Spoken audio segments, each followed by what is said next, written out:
안녕하세요. 주님의 마음을 받는 중요한 시간 주마중입니다. 어제는 어떠셨습니까? 네, 여러 가지의 반응들이 있을 텐데요. 좋았든 나빴든 결론은 하나님이 우리 주마중 식구 한 분 한 분을 너무나도 사랑하신다라는 것. 그거는 변치 않는 진리이기 때문에 그것만 붙잡고 있다면 하루 정도 조금 잘못돼도 괜찮습니다. 오늘 잘 되면 되니까는요.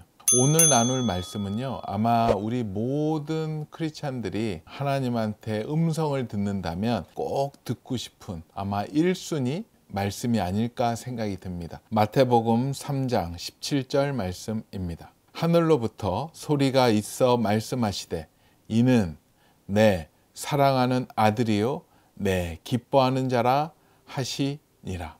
아멘. 네, 한 번 더 보겠습니다. 하늘로부터 소리가 있어 말씀하시되 이는 내 사랑하는 아들이요 내 기뻐하는 자라 하시니라. 아멘, 아멘. 쉬운 성경 버전으로 보면은요, 그때 하늘로부터 이는 내 사랑하는 아들이며 내가 기뻐하는 아들이다 라는 소리가 들려왔습니다. 아멘. 네, 이번은 새번역 버전입니다. 그리고 하늘에서 소리가 나기를 이는 내가 사랑하는 아들이다. 내가 그를 좋아한다 하였다. 아멘.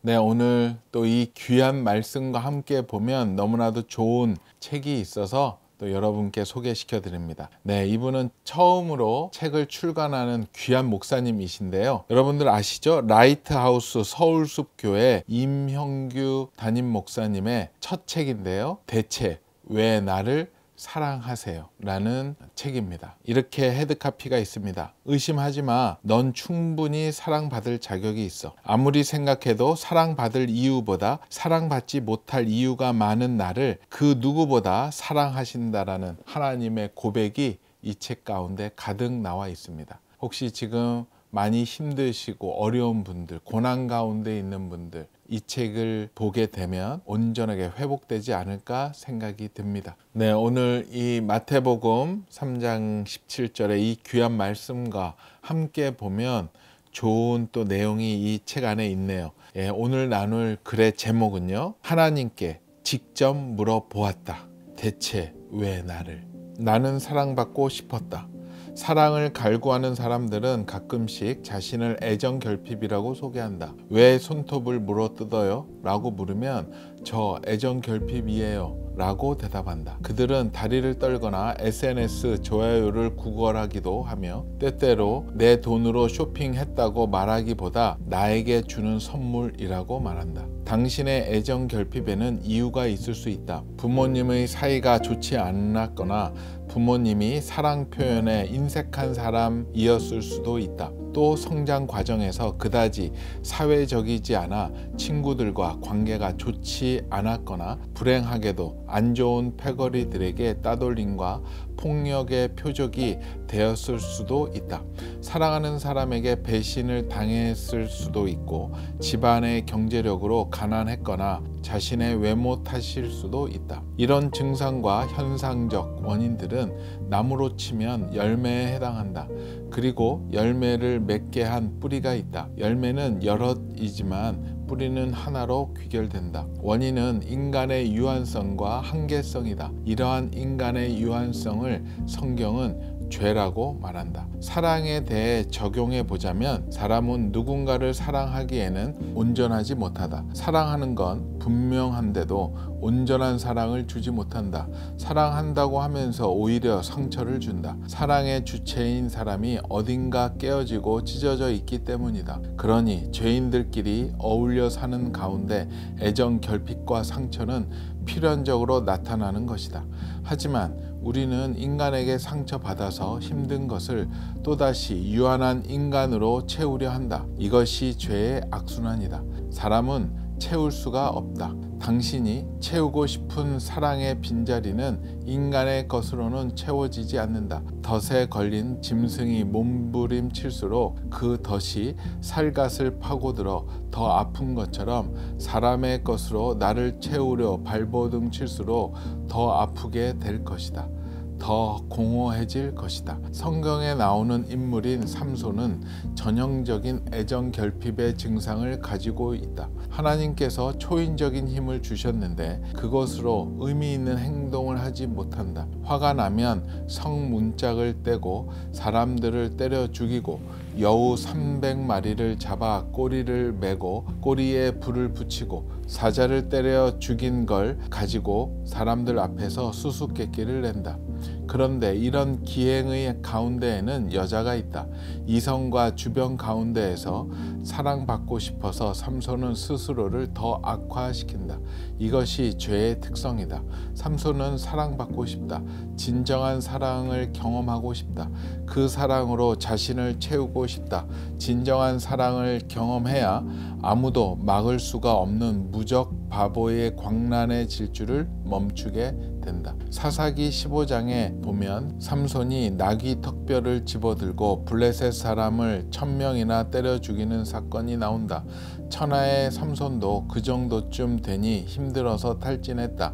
물론 사람이다 보니 몸도 지쳤겠지만 수많은 사람과 싸워야 하는 그 길고 잔인한 싸움에 마음이 얼마나 지치겠는가. 이때 삼손은 자신의 목마름을 가지고 처음으로 하나님을 찾는다.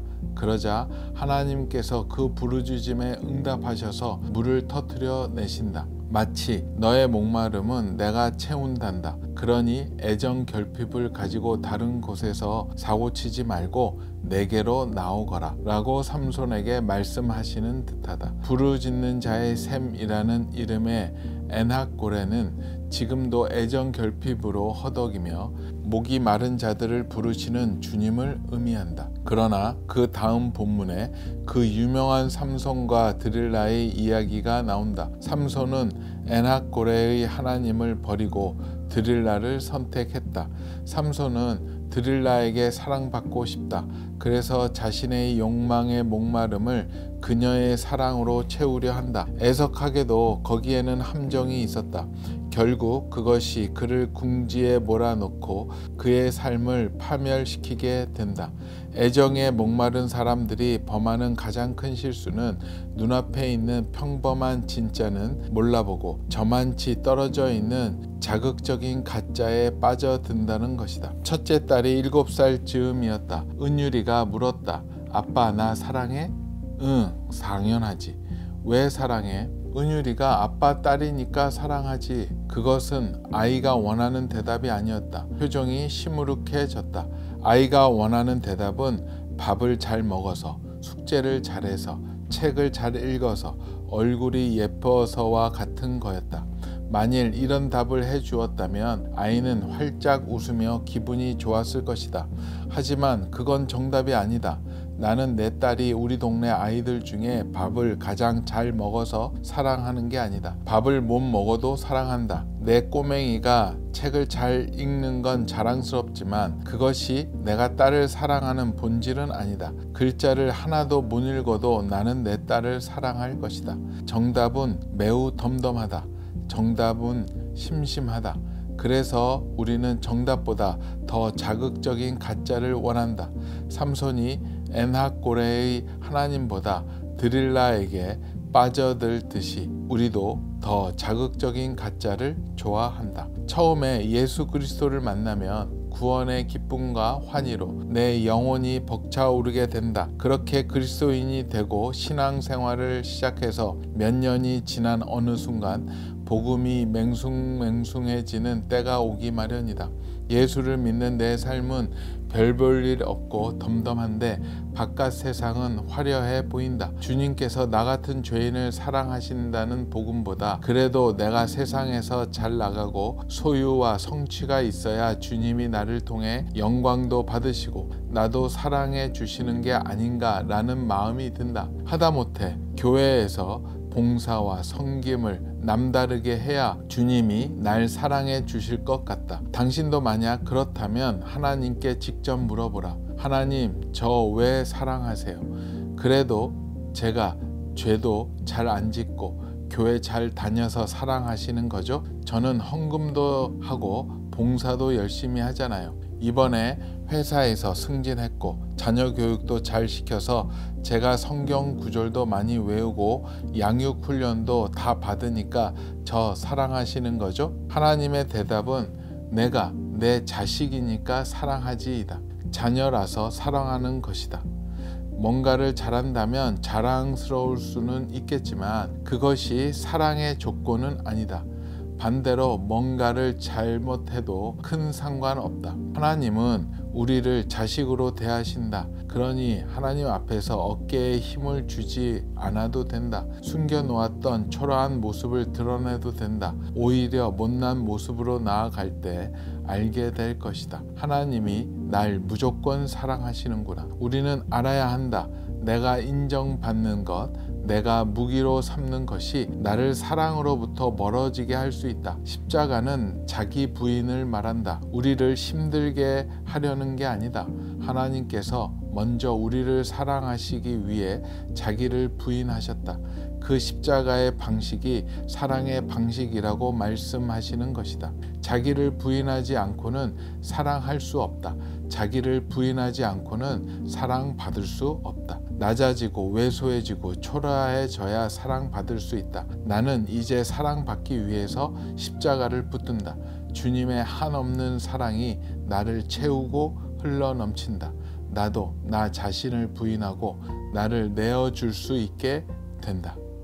아멘. 며칠 전에 그 롬파리팔 인터뷰를 했는데요. 아직은 오픈이 안 됐는데 이영표 우리 축구 선수였죠. 예전에. 요즘은 이영표 감독님 해설위원이라고 많이들 부르는데요. 하나님이 연결해 주셔서 출연하게 되었어요. 이영표 감독님이 그 세움에 후원하시는 분이세요. 그래서 그 관련해서 초청해서 나누었고요. 3월 정도에 이영표 감독님 편이 나갈 텐데요. 그분과 이야기하면서 모든 그 이야기가 저한테는 굉장히 큰 은혜였고 감동이었습니다. 그 중에 그 이영표 감독님이 이야기를 하셨던 간증이 있는데 오늘 잠깐 나눌게요. 아마도 그 2014년도에 브라질 월드컵 중계 후에 굉장히 이영표 감독님이 유명해지셨죠. 이곳저곳에서 많이 부르셨대요. 근데 한국에 잠깐 일이 있으셔서 들어오셨대요. 그러다가 평소에 교제했던 어떤 단체로부터 말씀 요청을 받으셨대요. 강원도에 모임이 있는데 그곳에서 특별히 이번에 탈북한 형제 자매들을 위한 집회가 있다라고 얘기를 하셨대요. 여러 가지 일들이 또 바빴고 서울 근처였으면 아마 갔었을 텐데 강원도에서 참 가기 쉽지 않았었겠죠. 그래서 못 간다고 했고 그래서 서울에서 이제 행사들 하고 마무리를 하려고 했었다라고 합니다. 그런데 친하게 지내던 서산 쪽에 사시는 사모님이 갑자기 올라오셨대요. 뭐 다른 얘기도 없고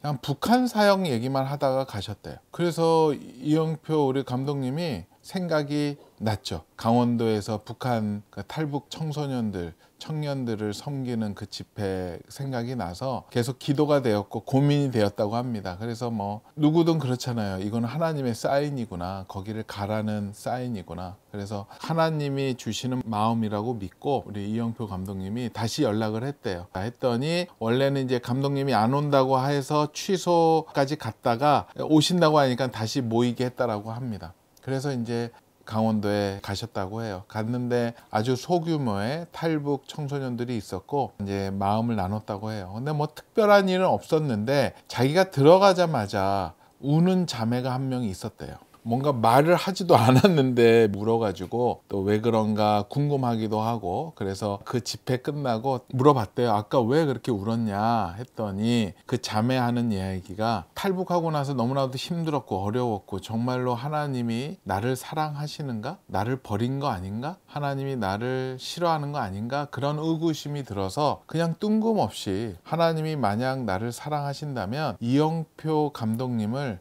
만나게 해주세요. 라고 기도가 나왔었다라고 하더라고요. 자기도 기도해 놓고 뜬금없죠. 그렇게 기도하고 잊어버렸는데 그날 자기의 눈앞에 이영표 감독이 들어오니까 그 모습을 보고 그 자매는 하나님이 나를 사랑하시는구나 라는 것을 뼛속까지 알게 되었고 받게 되었던 하나님의 놀라운 그 사랑의 표현이 너무나도 대단하다라고 간증하시더라고요. 이영표 감독님이 그 얘기를 하면서 그 말씀을 하시더라고요. 그날의 주인공은 오로지 그 자매였다라고. 하나님은 그런 분 같아요. 우리 한 명 한 명에게 찾아오셔서 내가 너를 사랑한단다 라고 이야기해 주시는 것 같습니다. 하나님을 믿고 따르는 우리 주마중 식구들에게 하나님은 항상 이 말씀을 해 주신다라고 생각을 합니다. 아직까지 이 말씀을 듣지 못했던 분은 오늘 듣습니다. 이는 내 사랑하는 아들이요 내 기뻐하는 자다 라는 것이 오늘도 내일도 매 순간순간 주시는 말씀임을 여러분들이 꼭 알았으면 좋겠습니다. 저도 솔직히 하나님이 왜 저를 사랑하시는지 이유를 몰랐어요. 그런데 결혼하고 아이들을 1명, 2명을 낳으면서 그 말씀이 이제 저 안에 들어오기 시작을 했었던 것 같아요. 왜냐하면 저의 아이들은 저는 정말로 사랑합니다. 그런데 이유가 있는 거는 하나도 없어요. 그 아이가 공부를 잘해서 사랑하고 그러면 공부를 못하면 사랑하지 않습니까? 절대 그렇지 않죠. 내 말을 잘 듣는다고? 내 말을 잘 들으면 뭐 순간 좋을 수는 있겠지만 말을 잘 안 들어도 더 애정이 갑니다. 그 자녀의 어떻게 생겼고 무슨 일을 하고 어떤 능력치가 있다고 해서 사랑하는 부모는 참 부모가 아니겠죠. 나의 자녀이니까 사랑하는 거지. 그게 느껴지니까 그제서야 이해가 돼요. 아, 그거구나. 본질적인 사랑의 이유는 내가 하나님의 자녀가 되는 순간 하나님이 계속 사랑하신다라는 거. 우리가 그것을 꼭 알았으면 좋겠습니다. 그래서 하나님께 나아갈 때 뭔가 율법적으로 행위적으로 보상적으로 나아가지 마시고요. 그냥 하나님의 자녀로서 주님 앞에 나가 엎드렸으면 좋겠습니다. 내 참부모 앞에서 무엇이 부끄럽겠습니까? 무엇을 숨기겠습니까? 나의 부족함 고백하고 나의 잘못 고백하면서 주님의 그 진짜 사랑을 한없이 받는 우리 모두가 되었으면 좋겠다 생각이 듭니다. 우리 본문 중에 좋은 글 있어서 잠깐 나누겠습니다. 우리는 알아야 한다. 내가 인정받는 것, 내가 무기 삼는 것들이 나를 사랑으로부터 멀어지게 할 수 있다. 십자가는 자기 부인을 말한다. 우리를 힘들게 하려는 게 아니다. 하나님께서 먼저 우리를 사랑하시기 위해 자기를 부인하셨다. 그 십자가의 방식이 사랑의 방식이라고 말씀하시는 것이다. 자기를 부인하지 않고는 사랑할 수 없다. 자기를 부인하지 않고는 사랑받을 수 없다. 낮아지고 왜소해지고 초라해져야 사랑받을 수 있다.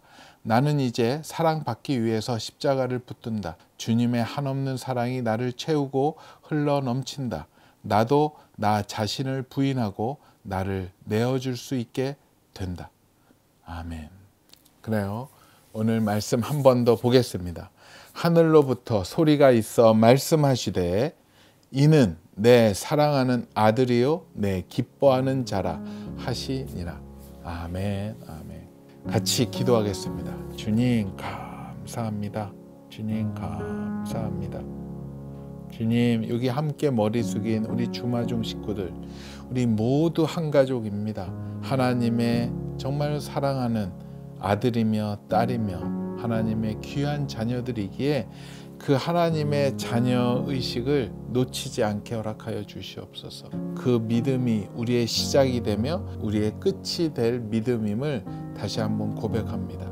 하나님은 나의 참 부모, 참 아버지 되심을 고백하는 저희에게 허락하여 주시옵소서. 감사하오며 거룩하신 예수 그리스도 이름으로 기도합니다. 아멘. 그래요. 저는 이 책 대체 왜 나를 사랑하세요? 이명규 목사님의 책 너무 좋습니다. 하나님 앞에서 자신감이 떨어지고 일이 잘 풀리지 않고 혼자 외톨이가 된 것 같은 그런 느낌이 있는 분들 이 책 한번 보시면 여러분들의 마음을 완전하게 회복시켜주고 하나님이 강하게 임하는 그런 귀한 도구로 사용될 책임을 자신 있게 권해드립니다. 꼭 한번 보시기 바라요. 오늘도 블레싱.